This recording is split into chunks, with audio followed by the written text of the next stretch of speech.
meu nome não é Sol. Esse é um apelido carinhosamente que eu recebi na minha primeira graduação por uma colega de turma que de repente olhou para o meu nome e falou: "Não, calma lá, não. Aqui, ó, Sol, eu te vejo assim".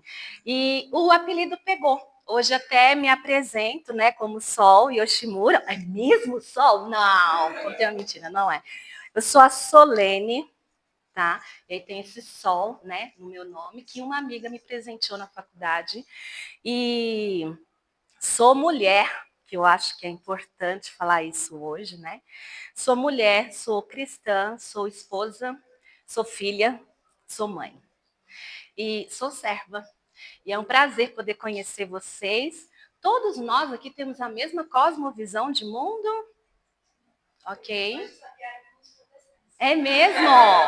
Olha só, com quem eu passaria a eternidade. Um prazer conhecer o rostinho de vocês desde então.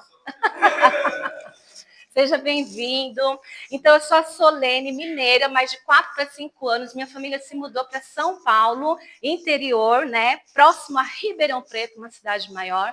E a minha família vive até hoje lá em Jaboticabal, uma cidade que hoje é 80 mil habitantes, em média. E eu cresci, então, em um lar, né, com papai e mamãe, com 6 filhos. Eu sou a quarta desses filhos. E eu não tinha contato com psicólogo.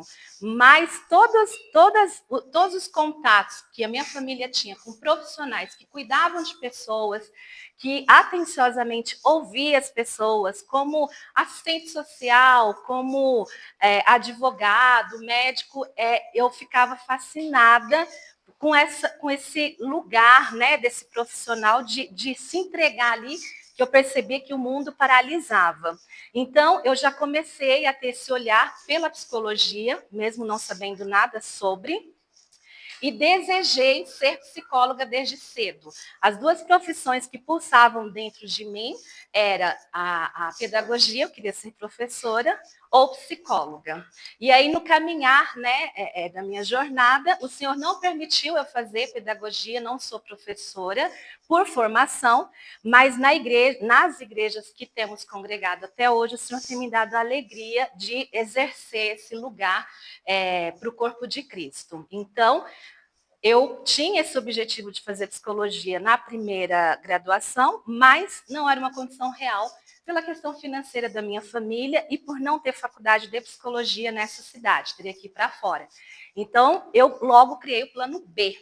E aí, trabalhando desde os 10 anos, e saindo do ensino médio no banco, na Caixa Federal, eu fui fazer administração de empresa, turma da ADM aí. Ah, muito bom. Demais. Então, exato. ADM. Eu também te conheço, Tia Sol. Ah, sim.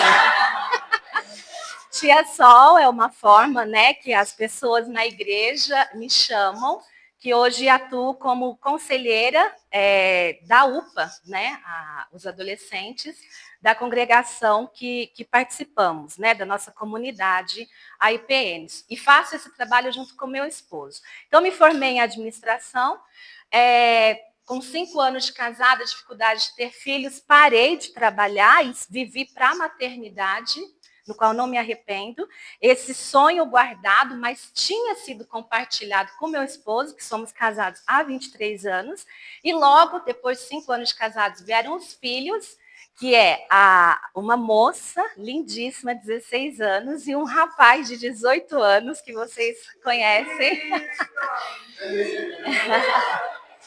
E aí o meu esposo, um engenheiro muito planejador, cheio das planilhas, com 8 meses gestando, me chama para frente do computador para fazermos uma planilha. E uma planilha sobre a perspectiva nossa, né? Projeção futura do nosso filho até os 10 anos de idade. Logo eu falei, que louco. Mas hoje, olhando para a história, eu muito emotiva e ele é muito racional, nós percebemos como sempre teve a mão do Senhor nos direcionando até nisso.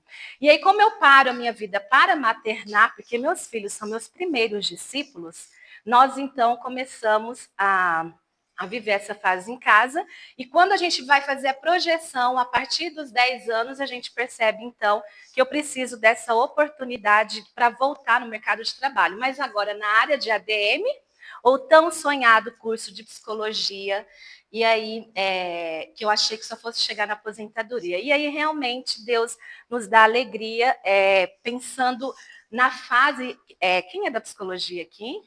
A Anne, só a Anne, na fase do ninho vazio, que o pessoal da psicologia conhece bem, onde os filhos começam a sair de casa e muitos pais não se preparam para essa situação e, de repente, o casal, que foi um dia um casal, olha um para o outro e se percebe não mais um casal, mas agora irmãos. Simplesmente amigos. E muitos casamentos se desfazem nessa fase. Nós nos planejamos para que eu pudesse voltar para o mercado de trabalho um ano antes do Kenzo entrar na faculdade, que hoje ele faz 2 faculdades, né? Aqui, manhã e tarde, e à noite, teologia. Então, nessa preparação, eu comecei em São Paulo, fiz 1 ano, mas por questão de trabalho, nós viemos para cá. Então, meu curso de 1 ano foram 5 anos. Desculpa, de 5 anos como o de vocês, né? O meu foi de 6 anos.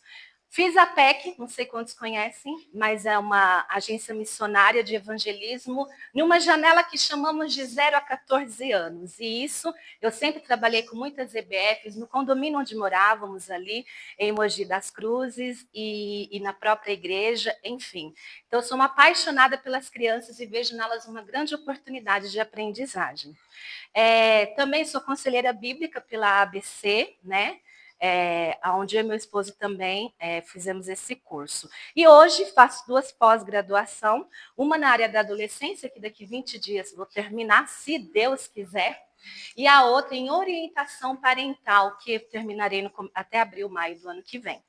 Atuo na clínica, na Asa Sul e no shopping de Taguatinga, presencial e também online. Os atendimentos que faço é a partir da adolescência, atendo adultos, casais, a orientação parental, claro, dos pais, e atendo na modalidade online.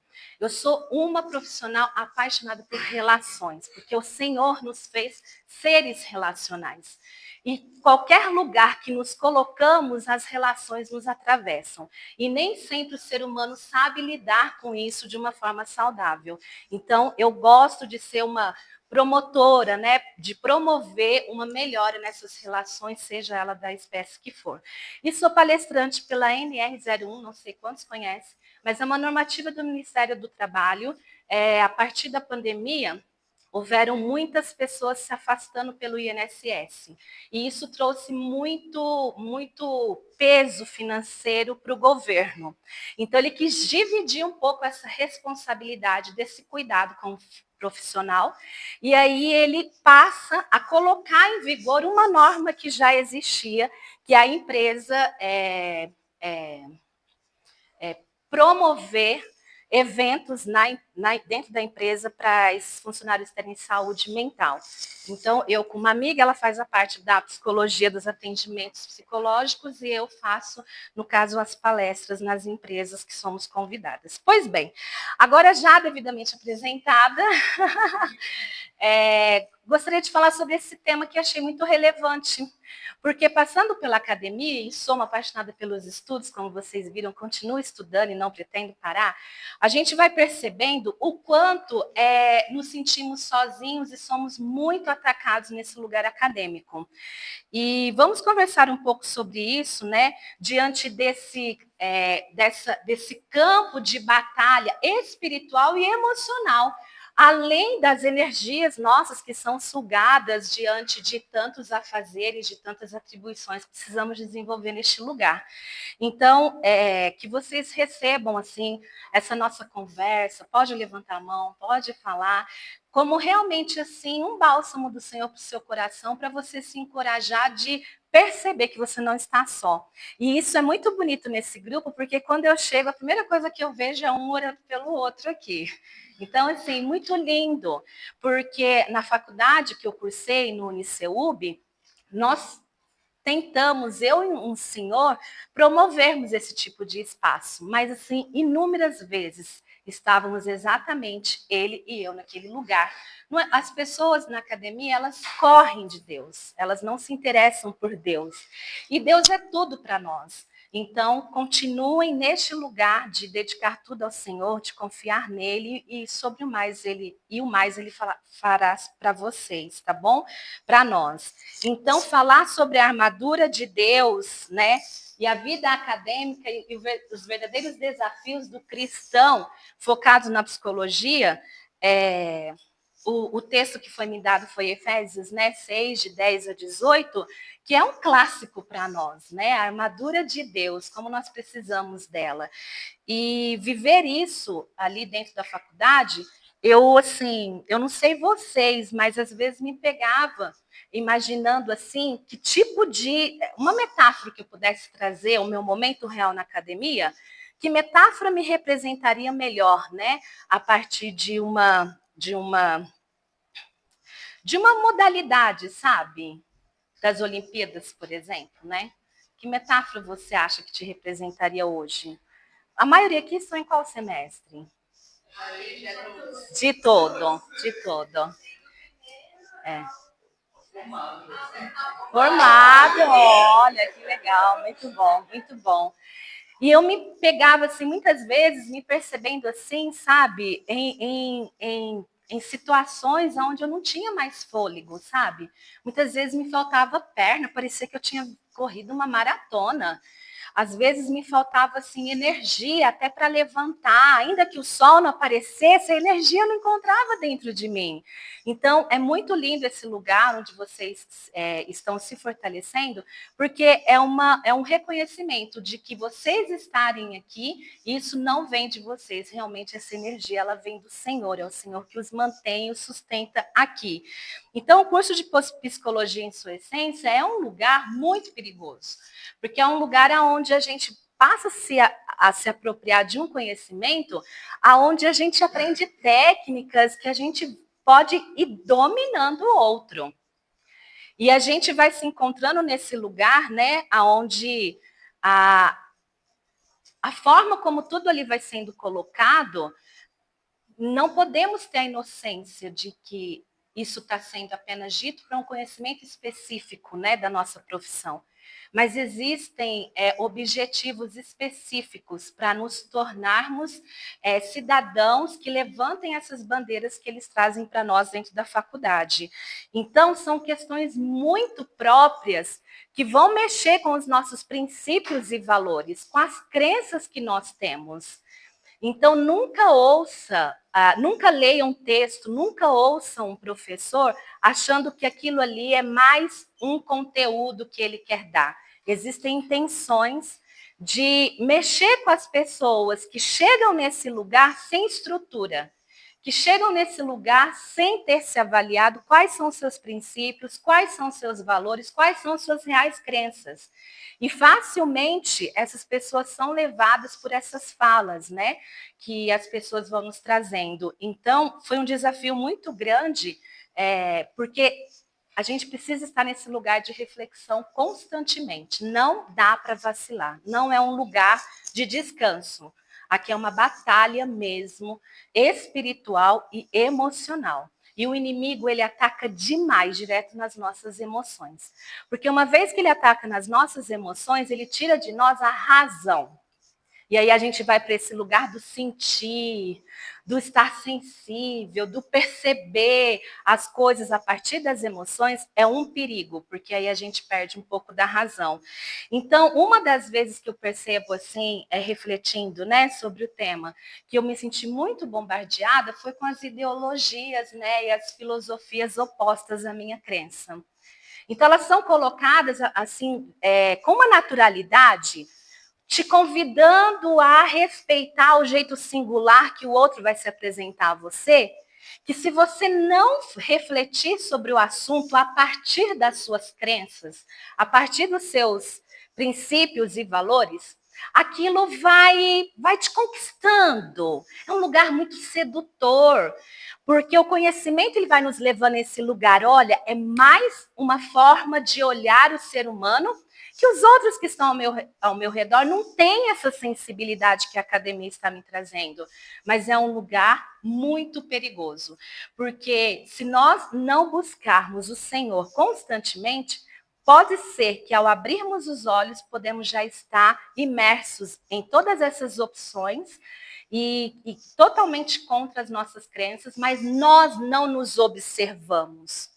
Nós não olhamos como nós entramos na faculdade, como está sendo esse processo e qual é o nosso objetivo máximo.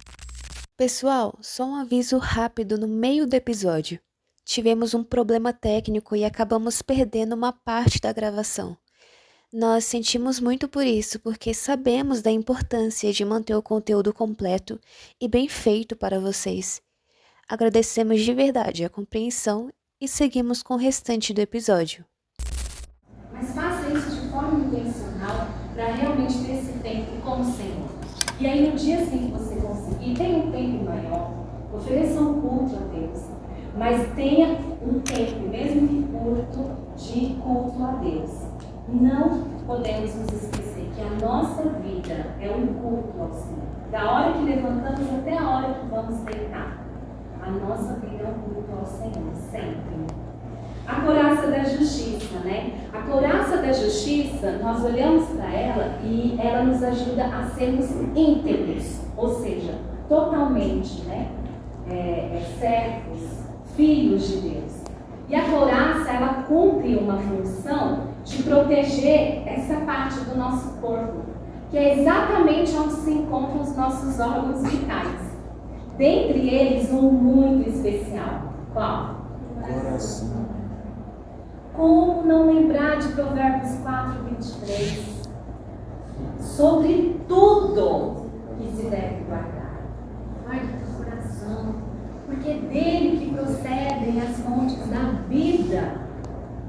Então, a necessidade de guardarmos o coração é porque se entra na nossa mente, fica aqui. Até encontrar um lugar para nós aprendermos aquilo. Depois que nós aprendemos, então desce para o nosso coração. Se desceu para o coração, vai produzir comportamento. Vai produzir vida. É a forma como a gente vai se apresentar para o outro. Então, por exemplo, né? Eu que atendo adolescentes. Ai, desculpa, palavrão, né? Não queria, mas aí eu começo a pesquisar o que tem ouvido, o que tem visto, porque se entrou aqui, foi por aqui, ou por aqui, não tem outro jeito. E aí se entrou aqui, encontrou lugar, apreendeu, fez sentido, desce pro coração, e aí produz comportamento. Então a boca fala de fato do que está cheio no nosso coração. E do que nós temos enchido o nosso coração? Ah, mas é só uma série que é diferente das outras. Ninguém nem vai ver eu assistir isso aqui. Tão profano, né? Nossa, meu Deus. Quantas coisas aqui que a Bíblia não concorda. Mas assim, quem está aqui? Só Jesus. Só Jesus. A nossa vida é um culto ao Senhor, né? E nos revestimos dessa couraça, nós vamos então nos revestir da justiça e da justiça de Deus. Porque é o lugar que é possível fazer coisa errada na psicologia. O lugarzinho fácil de fazer coisa errada. Mas é só na minha profissão? A couraça, ela nos reveste de uma justiça onde a gente olha com mais cuidado para a ética, sabe? Onde a gente olha com mais respeito e compaixão para o outro. Porque não é sobre eu fazer um trabalho porque ela me paga uma sessão na totalidade que eu cobro, por isso eu vou fazer com excelência o meu trabalho. Se você se prontificou a fazer um trabalho social, seja ele nada ou um valor simbólico, dê o seu melhor. Ofereça o seu melhor. Se você se colocou neste lugar, usando a couraça da justiça, você vai conseguir tratar a todos, sem diferença, independente do que você está oferecendo. Mas e as sandálias da paz?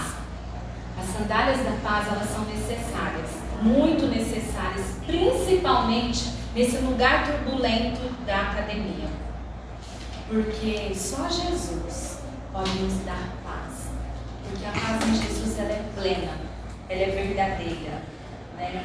E Filipenses 4:7 diz que a paz de Deus, que excede todo entendimento, essa paz que excede conhecimento acadêmico. Não tem nada que explique a paz de Cristo. É essa paz que vai guardar os vossos corações e os nossos pensamentos em Cristo Jesus. Essa paz me ajudou muito. Muito, muito, muito. Porque foram casos de suicídio, foram casos de ideação suicida, foram casos de que os professores trazendo na sua narrativa esse empoderamento que você pode ser o que você quiser, e muitos colegas se perderam de si mesmo, por não fazerem reflexão de como estavam quando entraram na graduação, de como estavam caminhando e de não saberem aonde queriam chegar. Então essa paz, de eu ter certeza de que eu fiz o melhor ali com eles quando eu pude, essa paz ela não tem preço. E eu vou trazer até para a minha experiência da APEC, fazendo EBF. Nunca fico uma aula sem apresentar Jesus. E aí uma menina de 9 anos no condomínio, onde fazia 3 EBFs por ano, 2, janeiro e julho, ela nunca levantava a mão, os pais separados, estava sempre assim, mais descalço, era frio, estava sem roupa apropriada, e eu naquele lugar assim de cuidar dela, as tias ali também que me auxiliavam. E ela já tinha ido em 3 EBFs, aí tinha uma que ela levantou a mão, eu ofereci Jesus, ela levantou a mão, né? E ela sim, uma tia tirou a foto, ela sim, mas, tipo assim, Jesus, entra então, Jesus, vem ficar aqui comigo. Você sentia assim, era muito genuína a vontade dela de ter essa relação com Jesus, sabe? Aí ela acabou a EBF, ela teve um inchaço numa perna, passou para outra perna, ficou 15 dias, foi para o hospital e de repente eu recebo o interfone toca e dizendo, eu nem te conheço, mas você que é a tia Sol, eu sou a tia Sol. Você poderia me orar para minha irmã? Olha isso, irmã. Minha mãe está desesperada. E ela falou que a única coisa que aquieta o coração dela, porque minha irmã subia para o apartamento e falava das histórias que eu tinha história. Eu fui nesse lugar. Que lugar triste. Era um gemido do inferno. Era muita dor. Aqueles avós, aqueles pais. Uma hora dessa que mais aparece, sabe o que é? Culpa. Culpa por eu não ter feito o que deveria. Culpa por eu não ter dado tempo a ela que eu poderia. Culpa, muita culpa. Eram gritos. Meu Deus, isso aqui não é um inferno, eu não quero nem saber. Muito triste, muito triste. Mas a paz que eu senti de que aquilo que o Senhor me chamou para fazer, independente do lugar que eu ocupo, conselheira, professora, psicóloga, eu faço, que é apresentar Jesus. Não tem preço. A gente pode ficar triste, muito triste pela situação, mas a paz do Senhor nos abraça, nos aquieta. O que eu tinha que oferecer para aquela família era a intercessão e o meu abraço. Fui lá e fui no momento. Então essa paz é importante a gente buscar diariamente. E o Senhor vai nos enchendo dessa paz constantemente. E o escudo? Esse escudo da fé. Esse escudo da fé é muito importante por causa da proteção contra dúvidas e desânimos que nós somos afrontados diariamente. Lembra da dúvida que eu falei? O pecado original, o diabo, ele começa por aí. Nossa, eu pequei, eu caí ali. Para refletir lá atrás. Como começou? Provavelmente de uma dúvida, que você não percebeu que era uma dúvida. Então, chegando em casa, vá pesquisar sobre o que foi dito na faculdade. Para você, quando se colocar como profissional, você saiba a raiz disso que você passa a se apropriar. se realmente isso é um lugar onde você vai estar glorificando a Deus. E muitas vezes a gente vai se desanimando, mas não foi para isso que eu vim para a faculdade, para ouvir isso, para estudar isso, né? E está tudo bem, porque nós somos sempre bombardeados por essas dúvidas e pelo desânimo. Então, o escudo ele vai nos proteger contra os dardos inflamados do maligno. Às vezes parece tão distante, mas se você não se protege, ele chega. Vai chegando até nós. Então a gente precisa realmente assim, colocar as nossas dúvidas, os nossos desânimos, para que nós não venhamos a nos entristecermos, nos diminuindo na nossa fé. E a fé, lembrando que ela não vem de nós, é um dom de Deus, então nós precisamos buscá-la diariamente. Hernandes Dias Lopes, em uma das suas palestras, diz que não é porque hoje você está cheio de Deus, cheio de fé, que você não vai mais buscar Deus. Porque esse encher-se do Espírito Santo é diário, é constante. Então, por isso que a gente precisa fazer devocional, orar e buscar apoio uns nos outros quando a gente não está tendo esse encorajamento em nós mesmos. Tá bom? E aí, o capacete da salvação, né?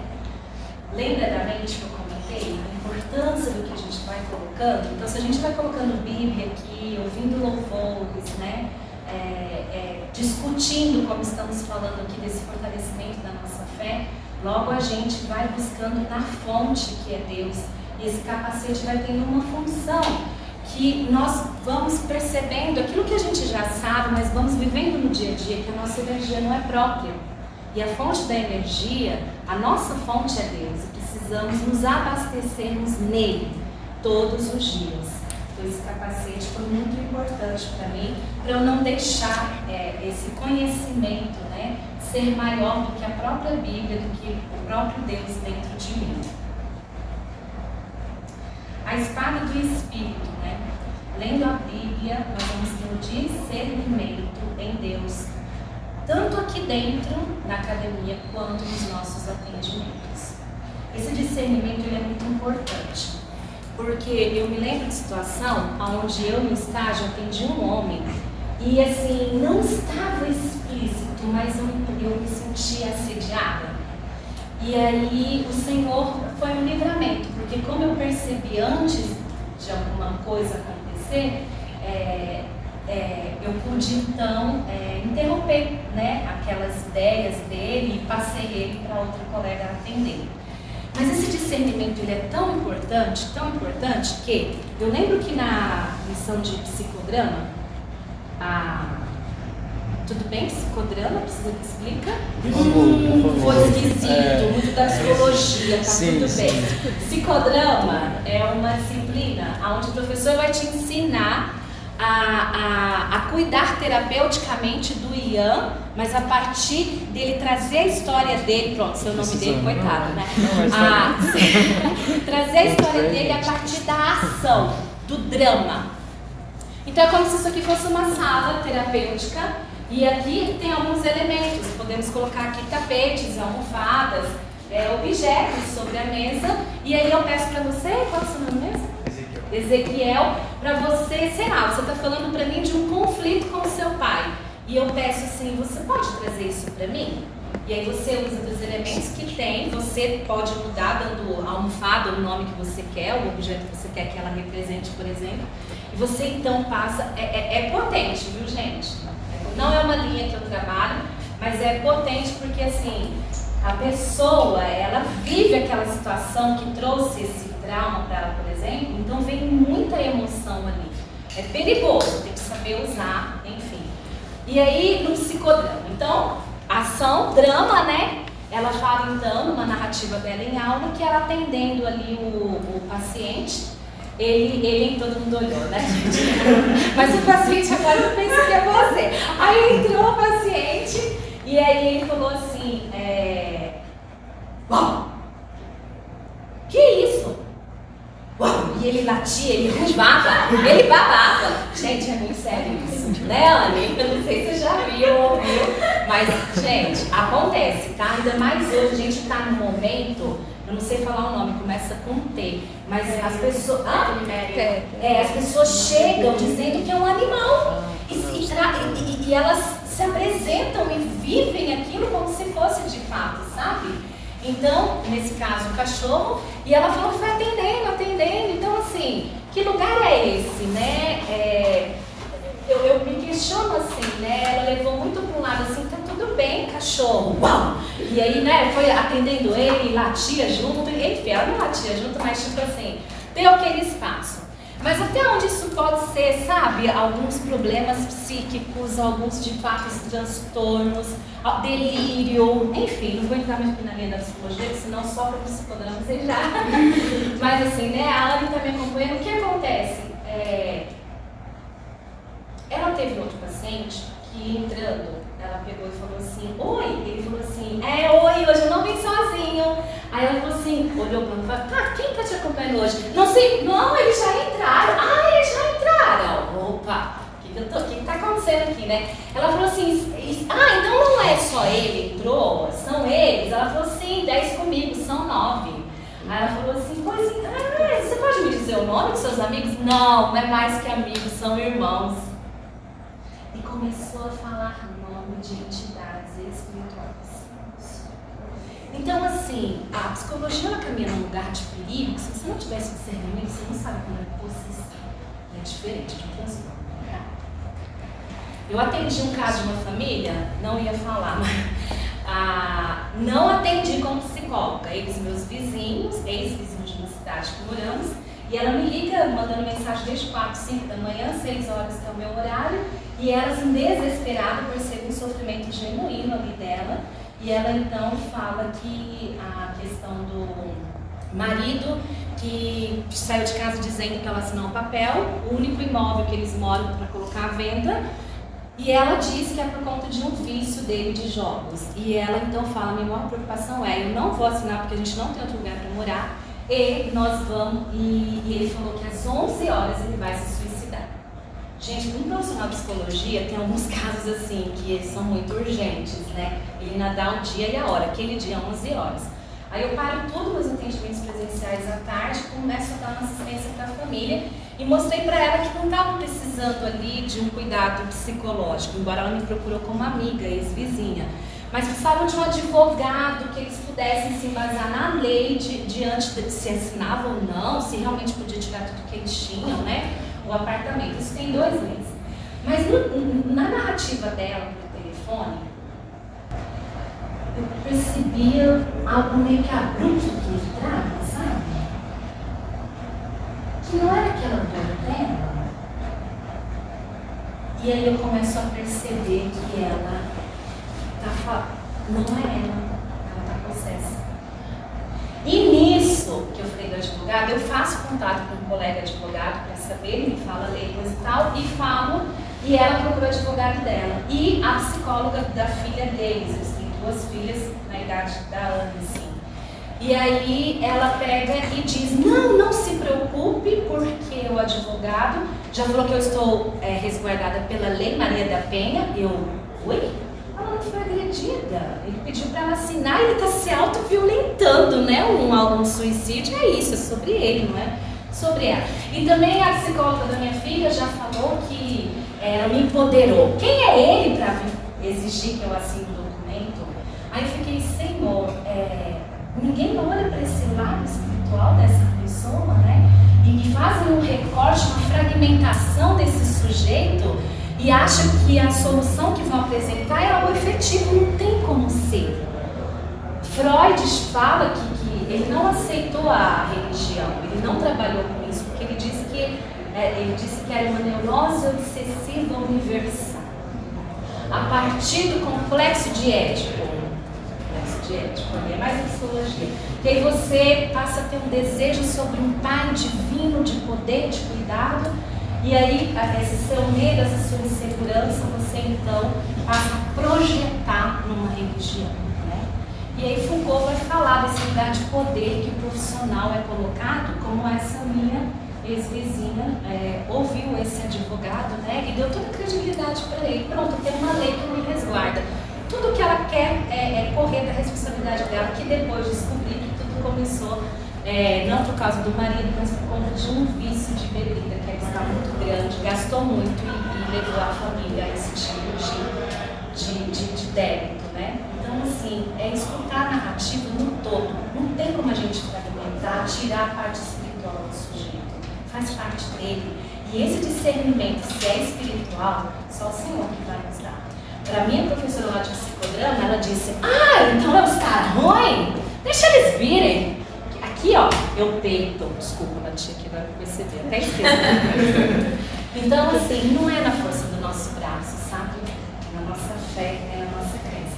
E por último, a oração. A oração é a respiração da batalha espiritual. É na respiração que a gente vai conseguir estar ali por completo. Né? E a respiração aqui ela é representada pela oração. Se a gente não orar o tempo todo, o professor está falando, você pode ter certeza que no campo espiritual é uma batalha contra você, contra todos nós cristãos que acreditamos em Deus. Então é orar, porque ele sente que a energia muda. Não é questão, tá, gente? É questão assim, realmente o inimigo ele é astuto. E ele tenta assim, tá aqui num lugar de querer conhecimento, eu vou atacando por aqui, não vai nem perceber. Então assim, estejam constantemente em oração nesse lugar, sabe? Porque esse poder do professor, do mestre, quem dá somos nós, e tá tudo bem. Mas desde que ele traga estritamente informações do nosso conhecimento acadêmico e não querendo mudar a nossa fé, as nossas crenças, porque ele também está baseado nas crenças dele. Então, assim, quando chega alguém no consultório para eu atender, eu fico muito feliz. Porque eu falo: Senhor, obrigada por sua cristã. Eu tenho casos para adolescentes que facilmente poderia levar: não, tem outro eu aí dentro de você, tá tudo bem. Não é mesmo? Você não se vê homem? Tudo bem, você se vê como então? Sabe? Então eu louvo a Deus quando chegam os casos para mim, eu falo: obrigado, Senhor, pela cosmovisão de mundo que tenho e por esse lugar que o Senhor vai me deixar trabalhar, respeitando o que é da pessoa, que ela vai tomar decisão, mas eu vou estar em paz com relação ao que eu posso oferecer em Deus para ela, né? E aí, então, resumindo, sejam fortalecidos no Senhor, mantenham-se firmes com a armadura e orem em toda e qualquer situação. Quais têm sido, né, suas estratégias de enfrentamento para os desafios diários na academia? Prazer para mim falar aqui com vocês, né, que eu sei que são profissionais que estão sendo formados com essa bagagem cristã e isso alegra muito no coração. É importante nós fortalecermos o nosso time, que é tão frequentemente bombardeado, mas Cristo é conosco, Ele é a nossa força, Ele é a nossa fortaleza, Ele é o nosso socorro bem presente na tribulação. Então eu quero deixar com vocês uma frase famosa de Viktor Frankl que diz: tudo pode ser tirado de um homem, menos uma coisa, a última das liberdades humanas, a de escolher sua atitude em qualquer circunstância. Vocês têm esse direito de escolher, né, quem vocês querem adorar, a vocês mesmos, a Deus ou ao mundo. Porque a nossa luta sempre vai se resumir nisso: ao nosso ego, ao mundo secularizado e ao mundo espiritual. Deus nos abençoe, que o caráter de Cristo em nós possa ser forjado no fogo dos desafios academicamente diários por nós. Deus nos abençoe.